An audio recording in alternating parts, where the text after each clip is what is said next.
আমার প্রিয় ছাত্রছাত্রীরা, আজ আমি চতুর্থ শ্রেণীর অঙ্কের ক্লাস নেব। তাই চতুর্থ শ্রেণীতে তোমরা যারা পড়ো, তোমাদের অঙ্কের বইয়ের এক পাতা খোলো। আজকে 1 থেকে 7 পাতা পর্যন্ত যে অঙ্কগুলো আছে সেই অঙ্ক আজকে আমরা বুঝব। কেমন? প্রথমে এক পাতা খোলো। আগের পাঠের পড়া মনে করি। দেখো, ইট সাজানো দেখি ও নিজে সাজাই। দেখো, এখানে ইটের থাক আছে। এই ইটের থাক দেখে গুনে গুনে তোমাদেরকে বলতে হবে। সারি আছে, ইটের সারি। দেখো তো, এই যে ইটগুলো আছে, দেখো এই যে সারিটা আছে, এতে দেখো একটা দুটো এইরকম কটা দেখো ইট আছে, 1 2 3 4, চারটে। তাহলে 4 লাইনে দুটো করে, 4 দুগুণে 8টা। তাহলে এই সারিতে কটা ইট আছে? 8টা। কেমন? ঠিক একইভাবে পরেরটা দেখো, আড়াআড়ি ভাবে ইটগুলো সাজানো আছে। তাহলে 1 2 3 4 5 6 7 8, এতেও দেখো 8টা। আবার দেখো পরেরটাতে ওপরের সারিটার মতোই সাজানো আছে। তাহলে দেখো 1 2 3 4টে, 4 দুগুণে 8টা। তাহলে এই সারিতেও 8টা। নিচেরটা দেখো আড়াআড়ি ভাবে আছে, 1 2 3 4 5 6 7 8, 8টা, এতেও 8টা। তাহলে দেখো প্রত্যেক সারিতে 8টা করে ইট আছে। তাহলে মোট সারির সংখ্যা কটা? 1 2 3 4। তাহলে 4 লেখো। প্রতি সারিতে ইটের সংখ্যা কটা করে পেলাম? 8টা করে। তাহলে 8 লেখো। এখানে সাজিয়ে রাখা মোট ইটের সংখ্যা। তাহলে দেখো 4টে সারি, প্রতি সারিতে 8টা করে ইট আছে। তাহলে কি করতে হবে? বেশি ইট থাকবে, গুণ করতে হবে। তাহলে তোমরা লেখো মোট ইটের সংখ্যা হবে 4 গুণিতক 8। এবার 4 8 কত তোমরা জানো? গুণফলটা কত হবে? 32। কেমন? তাহলে এই যে ইটের গাছিটা, এতে 32টি ইট আছে। একইভাবে তোমরা পরের এই যে আমি ফাঁকা জায়গায় ইট সাজাই ও ইট গুনি, এটা তোমরা করবে। পরের পাতায় চলে এসো। দেখো বলছে একের দাগের অঙ্কটা, ঝিমলিদের মাঠে 300টি ইট সাজিয়ে রাখতে হবে। প্রতি সারিতে 10টি করে ইট রাখা হবে। প্রতি সারিতে 10টা করে ইট, আর ইটের সংখ্যা মোট কত? 300টা। এবার বলছে মোট সারি হবে, মানে কটা সারি হবে সেটা আমাদেরকে বের করতে হবে। এটা কি করতে হবে জানো? এটা হচ্ছে ভাগ করতে হবে। কারণ প্রতি সারিতে 10টা করে আছে, আর মোট ইট আছে 300। সারির সংখ্যাটা বের করতে হবে, মোট কটা সারি হবে। কেমন? তাহলে আমরা 300কে 300 ভাজিত এখানে কত? 10 দিয়ে ভাগ করবে। পাশে দেখো ভাগ করে দেয়া হয়েছে 10। 300কে 10 দিয়ে ভাগ করলে কত হবে? 30 হবে। তাহলে 30। এইভাবে দুই একটা দেখো তোমরা পারবে। সুজিত প্রতি সারিতে 8টি করে 208টি ইট সাজিয়ে রাখলো। মোট সারি হবে। তাহলে মোট ইটটা কত? 208। প্রতি সারিতে 8টি, প্রতি সারিতে 8টি করে ইট আছে। তাহলে সারির সংখ্যাটা বের করতে হবে ঠিক আগের মতোই। তাহলে কি করতে হবে? ভাগ করতে হবে। তাহলে 208কে 208 ভাজিত, মাঝখানে চিহ্ন ভাগ দেবে, 8 দিয়ে ভাগ করতে হবে। এইখানটায় তোমরা কি করবে? ভাগ করবে। একক, দশক, শতক। 208 লেখো, একে 8 দিয়ে ভাগ করো। দেখো 2 যাচ্ছে না, 0 20 নিতে হবে। 8-এর নামটা 8 2 16, বিয়োগ করো 4 8 8 6 48, তাহলে 26। কত বেরোলো ভাগফল? 26। তাহলে এখানে 26 লেখো। সে মোট 26টি সারিতে ইট রাখলো, 26 হয়ে গেল। এইভাবে তোমরা 3-এর অঙ্কটা অবশ্যই পারবে। আমি যেমন ভাবে করলাম ঠিক সেইভাবে এই অঙ্কটা করবে। পরের পাতায় চলে এসো। এই অঙ্কগুলো খুব ভালো অঙ্ক। এই ছকের অঙ্কগুলো ভালো করে বুঝতে হবে। আমি দেখো বোর্ডে তুলেছি, বোর্ডেতে এবার তোমরা দেখো। দেখো লিখেছি 100, 10 ও 1 নিয়ে খেলা করি। তোমরা ক্লাস 3-তে এর আগে তোমরা শিখে গেছো 100-র কার্ড, 10-এর কার্ড এবং 1-এর কার্ড। 1-এর কার্ড লাল কার্ড, 10-এর কার্ড হলুদ কার্ড, আর 100-র কার্ড হচ্ছে সবুজ কার্ড। দেখো তোমাদের বইতেও আছে। এবার তোমরা এটাও জেনেছো যে 10টা এক নিয়ে হয় একটা হলুদ কার্ড, আবার 10টা হলুদ কার্ড নিয়ে হয় একটা 100 কার্ড, সবুজ কার্ড। দেখো আমি সেটাই লিখেছি, 10টি এক হলে একটি 10 নেব, মানে 10-এর কার্ড, হলুদ কার্ড নেব। 10টি ড্যাশ হলে, 10টি কি নেব, 10 হলে একটি 100 নেব। 10টা 10-এর কার্ড নিলে 10 10-এ 100, তাহলে 10টা হলুদ কার্ড যদি নেওয়া হয় তাহলে কি হয়ে যাবে, 100 কার্ড হয়ে যাবে, সবুজ কার্ড হয়ে যাবে। সেইটা নিয়েই আমাদেরকে করতে হবে এই ছকটা। দেখো লেখা আছে শতক, দশক, একক। তাহলে একক, দশক, শতক তোমরা আগেই জানো। এরপরে দেখো বিস্তার করে লিখি, স্থানীয় মানে বিস্তার করে লিখি, অঙ্কে লিখি, কথায় লিখি। এটা ভালো করে বুঝতে হবে। দেখো 100 কার্ড শতকের ঘরে কত আছে, দুটো, তাহলে 2 100 কত, 200। তাহলে এই বিস্তারের ঘরেতে আমরা লিখব 200 যোগ,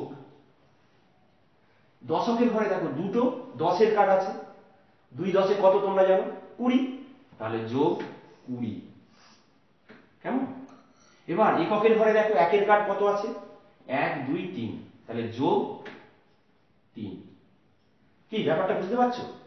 শতকের ঘরে দুটো 100, 100-কে 2 দিয়ে গুণ করলে 200, যোগ এই বিস্তারের ঘরে দিচ্ছি, দশকের ঘরে দুটো 10-এর কার্ড আছে, 2 10-এ কত, 20, যোগ 20। এককের ঘরে দেখো 3টে 1-এর কার্ড আছে, 3 1 3, তাহলে 200 যোগ 20 যোগ 3। এবার স্থানীয় মানে বিস্তার করো। বিস্তার করতে গেলে কি করবে না, দেখো যে শতকের ঘরে দুটো আছে, তাহলে 2 শতক, এখানে লিখবে 2 শতক। দশকের ঘরে দেখো দুটো 10, তাহলে 2 দশক, 2 দশক। এককের ঘরে দেখো 3টে 1 আছে, তাহলে 3 একক। এটা হচ্ছে স্থানীয় মানে বিস্তার করে লিখলাম। শতকের ঘরে দুটো 100, তাহলে 2 শতক। দশকের ঘরে দুটো 10, 2 দশক। এককের ঘরে 3টে 1, 3 একক। এবার অঙ্কে লেখো, তাহলে দেখো 200 2 10 3 কত হয়, 200 2 10 3 23, তাহলে অঙ্কের ঘরে লেখো 223। কথায় লেখো তোমরা জানো, তাহলে 200 বা 2 শত 23, 223 বা 223 হয়ে গেল। ঠিক একইভাবে দেখো এই ঘরগুলোকে পূরণ করতে হবে। দেওয়া আছে কি 100 যোগ 30 যোগ 2, ঠিক আছে?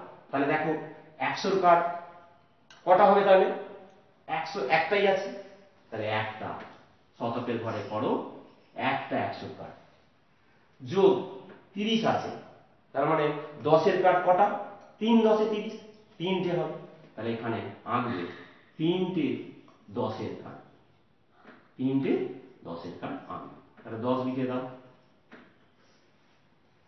যোগ 2 2 1 কে 2, তাহলে দুটো 1-এর কার্ড হবে, লাল কার্ড, তাহলে এখানে 1 2, তাহলে এটা হলো। এবার দেখো স্থানীয় মানে বিস্তার, একটা শতকের ঘরে আছে 100, তাহলে কি লিখবে 1 শতক। 3টে দশকের ঘরে আছে 10-এর কার্ড, তাহলে 3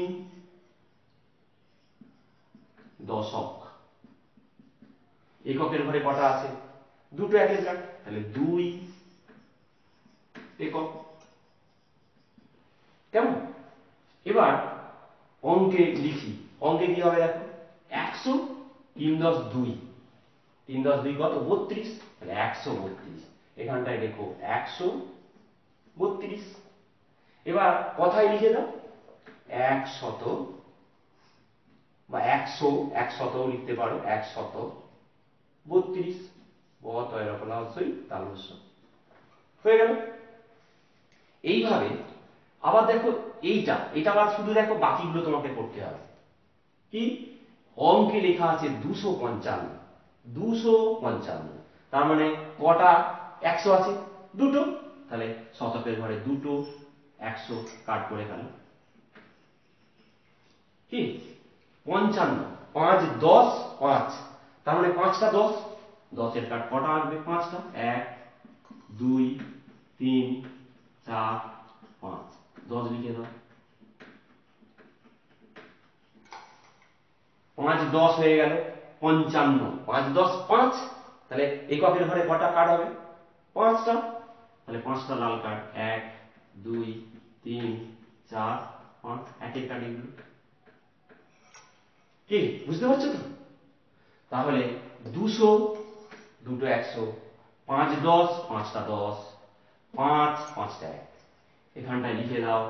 তাহলে 200, দুটো 100, 2 100 200 যোগ 5 10 50 যোগ 5 1 5, তাহলে এখানে লেখো 2 শতক, শতকের ঘরে দেখো দুটো আছে, দশকের ঘরে 5 5 বানান করে 5 দশক, এবং 5টা 1 আছে, তাহলে 5 একক। অঙ্কে লেখা তো আছেই, এটাকে কথায় লিখে দাও 255।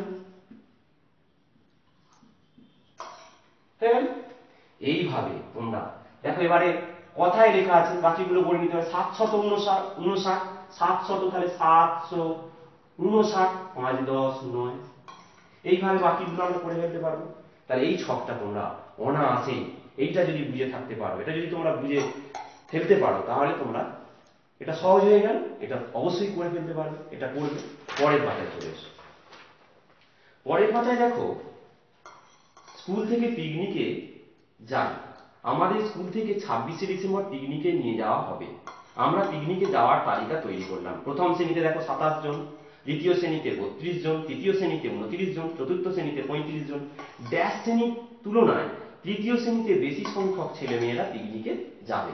কোন শ্রেণীর তুলনায় তৃতীয় শ্রেণীর বেশি সংখ্যক, শ্রেণীতে বেশি সংখ্যক ছেলেমেয়েরা যাবে? দেখো তৃতীয় শ্রেণীতে দেখো 29, কেমন, আর প্রথম শ্রেণীতে দেখো 27, তাহলে কোন শ্রেণীর তুলনায় তৃতীয় শ্রেণীতে বেশি সংখ্যক ছেলেমেয়েরা যাচ্ছে?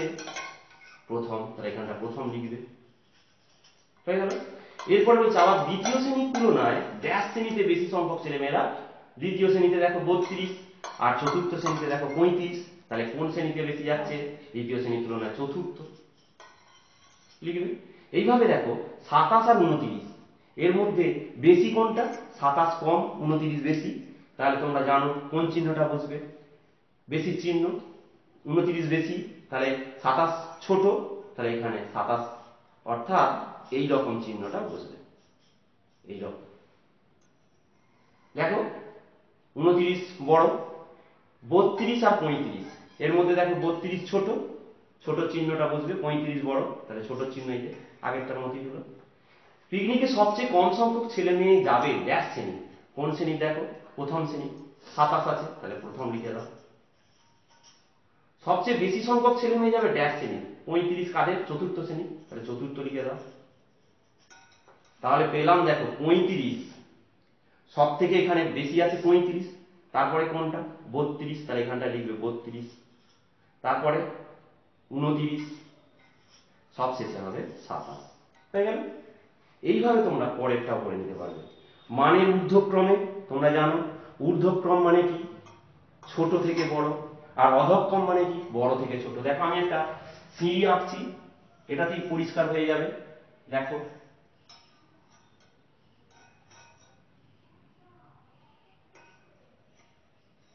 যদি দেখো, তাহলে আমি যদি ঊর্ধ্বক্রম, ঊর্ধ্ব উপর থেকে দেখো, উপরে দেখো ছোট, তারপরে ক্রমশ দেখো ছোট থেকে বড় হচ্ছে, তাহলে এটা ঊর্ধ্ব উপর থেকে, তাহলে এই দিক থেকে যাচ্ছে ঊর্ধ্ব, তার মানে ছোট থেকে বড়। আর অধ, অধ মানে কি? নিচু, নিচু থেকে উপরে যাচ্ছ, এই দিকে যদি যাও, তাহলে কি বড় থেকে ছোট। বড় থেকে ছোট, তাহলে ঊর্ধ্বক্রম মানে ছোট থেকে বড় সাজাবে, আর অধক্রম মানে কি বড় থেকে ছোট সাজাবে। এটা তোমরা সবাই পারবে, করে ফেলবে। কেমন? পরের পাতায় চলে এসো। কি বলছে দেখো, এই অঙ্কগুলো কাঠিতে রঙিন বল বসাই। দেখো একটা তোমাদের পড়ে দিয়েছে, 3 আছে, শতকের ঘরে 3টে সবুজ বল, দশকের ঘরে 2 আছে, 2টো হলুদ বল, এককের ঘরে 4টে, তাহলে 4টে লাল বল। তাহলে কত হয়ে গেল? 324। দেখো 324 লেখা হয়েছে। এবার এই দিকটা দেখো, শতকের ঘরে কটা? 3টে, তাহলে 3, দশকের ঘরে 4টে হলুদ, এককের ঘরে 3। তাহলে দেখো এইটাতে আছে 343 হলো। তাহলে 324 আর 343 এদের মধ্যে বেশি কোনটা? 343। তাহলে কি হবে? এই যে হাঁটা এই দিকে, তার মানে 324 ছোট, ছোট চিহ্ন বসেছে। তাহলে আমি পরেরটা করি। শতকের ঘরে কটা? 4, দশকের ঘরে কটা আছে? 1, আর এককের ঘরে কটা আছে গুনে ফেলে? 1 2 3 4 5, তাহলে 5, 415 হলো। এবার এই দিকটা দেখো, শতকের ঘরে 4টে আছে সবুজ বল, দশকের ঘরে 1, আর এককের ঘরে কত? 1 2 3 4 5 6, 416, আর এটা হচ্ছে 415। 415 আর 416 মধ্যে বেশি কোনটা? 416। 415 ছোট, তাহলে এখানে ছোট চিহ্ন বসাবে। তাহলে এখানে লেখো 415, আর এখানে লেখো 416। তাহলে এটা ছোট চিহ্ন, এই হাঁটা যেদিকে বড় এটা ছোট, ঠিক। তাহলে এইভাবে তোমরা এই অঙ্কগুলো করে ফেলবে একইভাবে। পরের পাতায় চলে এসো। কি না, 325। এই 325-এর 3-এর প্রকৃত মান, 2-এর প্রকৃত মান, 5-এর প্রকৃত মান, আবার 3-এর স্থানীয় মান, 2-এর স্থানীয় মান, 5-এর স্থানীয় মান। আমি বোর্ডে লিখছি দেখো, 325 সাজা একক, দশক, শতক। এবার দেখো 3, এই যে সংখ্যাটা 3, তার প্রকৃত মান 3, প্রকৃত মান মানে 3 3ই থাকবে। এবার যদি বলা হয় 3-এর স্থানীয় মানটা কত, না 3 শতকের ঘরে আছে, তাহলে 3-এর স্থানীয় মান, স্থানীয় মান সমান কত? 3 100 300 শতকের ঘরে আছে, তাহলে 300। 3-এর প্রকৃত মান কিন্তু 3ই। এবার দেখো আমি, এবার দশকের ঘরে কত আছে? 2, তাহলে 2-এর প্রকৃত মান কত? 2, কিন্তু স্থানীয় মান 2-এর স্থানীয় মান কত হবে বলো তো? 2 10, তাহলে 2 10 20। এবার 5-এর প্রকৃত মান 5, এককের ঘরে আছে, কিন্তু 5-এর স্থানীয় মানটা, 5-এর স্থানীয় মান কত হবে? 5 1 কে 5। এটা যদি বুঝে ফেলতে পারো তাহলে এই অঙ্কগুলো সব করে ফেলতে পারবে। আবার বলছি দেখো, 325 আগে একক দশক শতক করে সাজিয়ে নেবে। 3-এর প্রকৃত মান, যেমন তোমার প্রকৃত নাম যদি সবুজ হয় তাহলে সবুজই তোমার প্রকৃত নাম, কিন্তু এবার তোমাদের ডাক নাম থাকে তো, ঠিক সেরকম 3, তার প্রকৃত মান 3, কিন্তু স্থানীয় মান শতকের ঘরে আছে বলে 300।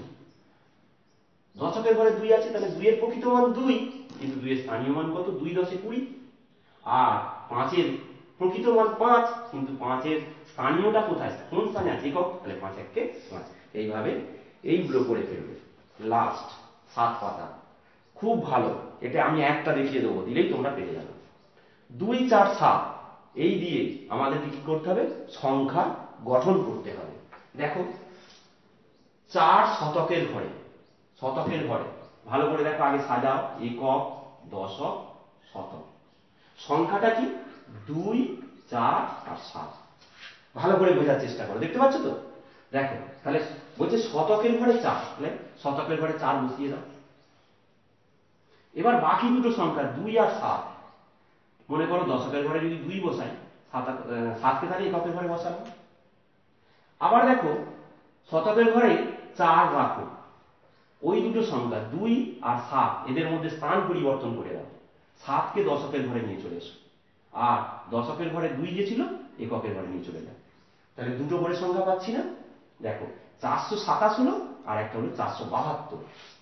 তাহলে তোমরা এখানে একটা করে দেওয়া আছে, ঠিক একইভাবে 4 যদি দশকের ঘরে থাকে, তাহলে দশকের ঘরে মনে করো 4 আছে, এটা করলাম। এবার আমি একটা নিচে মনে করো করছি দশকের ঘরে 4, তাহলে দশকের ঘরে 4 বসালাম। এবার 2 আর 7 এর মধ্যে স্থান বিনিময় করে দাও, তাহলে 2 আর 7 বসালাম। এবার পরে দশকের ঘরে 4 রেখে দিলাম, 7 আর 2টাকে স্থান পরিবর্তন করে দাও, 7টাকে শতকের ঘরে নিয়েছো আর 2টাকে এককের ঘরে নিয়ে যাও। দেখো 247 আর এক হয়ে গেল 742। 4 কিন্তু দশকের ঘরেই আছে, কেমন? তাহলে এটা গেল। এবার এককের ঘরে, যদি এককের ঘরে 4কে রাখা হয় তখন দেখো দুটো করে সংখ্যা গঠন হচ্ছে। 4কে এককের ঘরে রাখছি 4। এবার তাহলে 4 বাদ দিয়ে 2 আর 7, 2 আর 7 বসালাম। এককের ঘরে 4 রাখলাম। এবার 7 আর 2টা এদের মধ্যে স্থান বিনিময় করো, 7কে শতকে নিয়েছো, 2কে, তাহলে 274 আর হয়ে গেল 724। এইভাবে তোমরা এই প্রত্যেকটা অঙ্ক একইভাবে আমি যেভাবে করলাম এইভাবে করে ফেলবে, কেমন? এগুলোই তোমাদের বাড়ির কাজ রইল। তাহলে 7 পাতা পর্যন্তই আজকে তোমাদের পড়া, কেমন? এখানেই তাহলে তোমাদের অঙ্কের ক্লাস শেষ করছি। তোমরা সবাই খুব ভালো থেকো, সুস্থ থেকো, সাবধানে থেকো।